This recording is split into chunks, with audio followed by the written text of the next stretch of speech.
ప్రేమించిన యువతి ఇంటికి వెళ్లడం ఒక యువకుడి పాలిట మరణ శాసనంగా మారింది.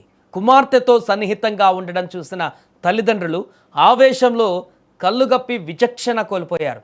కట్టుకున్న వారిని కడతేర్చడమే కాకుండా మృతదేహాన్ని ముక్కలు చేసి బోరుబావిలో పడేసిన ఈ ఘటన ఎర్రగొండపాలెం ప్రాంతానికి ఒక్కసారిగా ఉలిక్కిపడేలా చేసింది.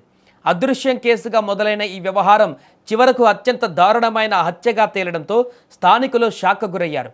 ఈ కేసులో నిందితులను పోలీసులు అరెస్టు చేయగా కేసు తదుపరి దర్యాప్తు కొనసాగుతుంది. విచారణలో భాగంగా ఇందిరమ్మ కాలనీకి చెందిన ఆవుల వెంకటనారాయణ, రమణమ్మ దంపతులపైన పోలీసులకు అనుమానం కలిగింది. వారిని అదుపులోకి తీసుకొని విచారించగా అసలు విషయం బయటపడింది. ఆంజనేయులు అదే కాలనీకి చెందిన యువతిని ప్రేమిస్తున్నాడు. ఈ నెల 13న ఒక పెళ్లి పని మీద బయటకు వెళ్లిన ఆవుల దంపతులు ఇక తిరిగి ఇంటికి వచ్చేసరికి తలుపులు తీయగా ఆంజనేయులు తమ కుమార్తెతో గదిలో ఉండడం చూశారు.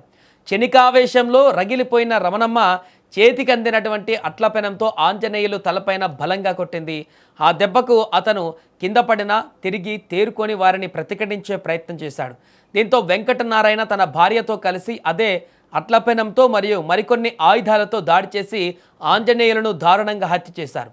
ఈ దారుణం జరిగిన తర్వాత మృతదేహాన్ని బయటపడకుండా చూసేందుకు ఆ దంపతులు వేసిన ప్రయత్నము మరింత కిరాతకంగా ఉంది. మృతదేహాన్ని ఏం చేయాలో పాలుపోక 2 రోజుల పాటు ఇంట్లోనే ఉంచుకున్నారు. ఇక చివరికి 14వ తేదీ రాత్రి కుమార్తె సాయంతో మృతదేహాన్ని కత్తితో ముక్కలుగా నరికారు. ఇక ఆ ముక్కలను కాలనీ పక్కనే ఉన్న షీలా పాఠశాల వెనక భాగంలో ఉన్న ఒక పనికిరాని పాత బోరుబావిలో పడేశారు. దర్యాప్తులో నిందితులు నేరాన్ని అంగీకరించడంతో పోలీసులు వెంటనే ఆ ప్రాంతానికి చేరుకున్నారు. బోరుబావిలోకి నిపుణుల సహాయంతో కెమెరాలను పంపి లోపల ఆంజనేయులు శరీర భాగాలు ఉన్నట్లు ధృవీకరించుకున్నారు.